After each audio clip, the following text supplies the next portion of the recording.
أكبر الله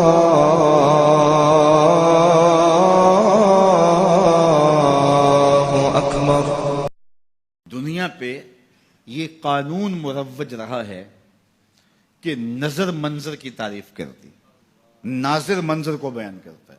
آپ جاتے ہیں شمالی علاقہ جات میں تو واپس آ کے خود بتاتے ہیں نا کیا کوساروں کا منظر تھا، مرغزار، لالہ زار، جوئے بار، وہاں کے کوساروں پہ جمی ہوئی برف کا منظر، پھوٹتے جھرنے، بہتی ہوئی ندیاں، آنکھ بچھائے ہوئے زمین پہ جھیلوں کے منظر، اڑتے ہوئے پرندے اور خوشنوا وادیاں اور خوش کن منظر۔ آپ کی طبیعت سرشار ہوتی ہے، واپس آ کے بیان کرتے ہیں کیا یار منظر تھا، کیا خوبصورت رنگ تھا، کیا جمال بکھرا ہوا تھا مٹی کے اوپر، کیسے قدرت کی نقاشی اور صنائی کے نمونے تھے۔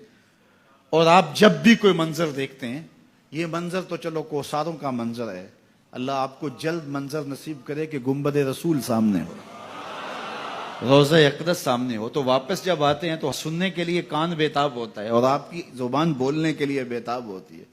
اور کوئی پوچھے کہ جناب مدینہ شریف کی سناؤ تو آپ کہتے ہیں مدینہ تو مدینہ ہی ہے۔ تو وہ منظر آپ بیان کرتے ہیں، ان گلیوں، ان سنگریزوں کا حسن اور جمال بیان کرتے ہیں، ان کوساروں کا منظر آپ لوگوں کے سامنے۔ کبھی کعبۃ اللہ کا منظر رکھ رہے ہوتے ہیں، مہکتا پھول خانہ کعبہ ہے، مہکتا پھول خانہ کعبہ، اور اس کے چاروں جانب تتلیاں ہیں، وہ طواف کا منظر آپ بیان کرتے ہیں۔ تو جب کوئی نظر منظر دیکھتی ہے تو پھر ناظر منظر کی تعریف کرتا ہے۔ آدم علیہ السلام سے لے کے آج تک یہی قانون رہا کہ ہمیشہ نظر نے منظر کی تعریف کی، لیکن معراج کی شب پہلی بار ایسا ہوا جب نگاہ مصطفیٰ نے اس منظر کو دیکھا، جمال خدا کو دیکھا، تو منظر بول کے کہنے لگا ما زاغ البصر وما طغی، کیسی آنکھ ہے، نہ چندیاتی ہے نہ حد سے بڑھتی ہے۔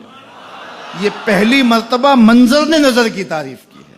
یہ قرآن اٹھائیے، ما زاغ البصر وما طغی، واہ واہ کیسی آنکھ ہے، نہ تو سرکش ہوتی ہے نہ حد ادب سے بڑھتی ہے۔ تو کیسی آنکھ تھی جس کے حسن کا ذکر بھی رب قرآن میں کر رہا ہے، مست آنکھیں رضا ما زاغ کے کجلے والی، مست آنکھیں رضا ما زاغ کے کجلے والی، گر میری سمت بھی اٹھیں تو مقدر جاگے، گر میری سمت بھی اٹھیں تو کیا خوب سجن دیاں اکھیاں نے، کیا خوب سجن دیاں جویں پر کے سرائیاں رکھیاں نے، ما زاغ البصر وما طغی، واہ واہ کیسی آنکھ ہے جو جھپکتی بھی نہیں ہے اور حد ادب سے آگے بڑھتی بھی نہیں ہے۔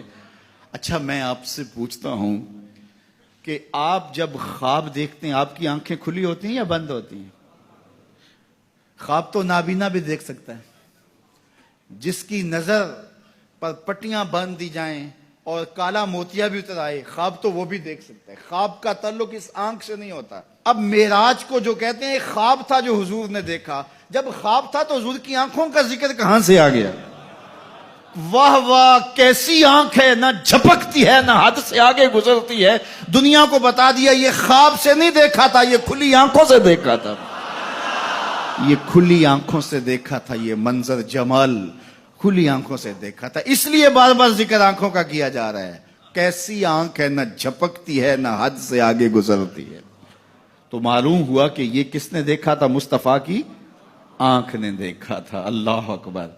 تو یار جس کی آنکھ نے تجلی صفاتی کے پرتو کو دیکھا وہ تو اتنی تیز ہو گئی کہ کالی رات کے اندھیرے میں، شب دہجور کی ظلمتوں میں، کالے پتھر پر کالے رنگ کی چیونٹی کو چلتا ہوا 50 کلومیٹر دور سے دیکھتی بھی ہے، اس کے قدموں کی سرسراہٹ کو سنتی بھی ہے۔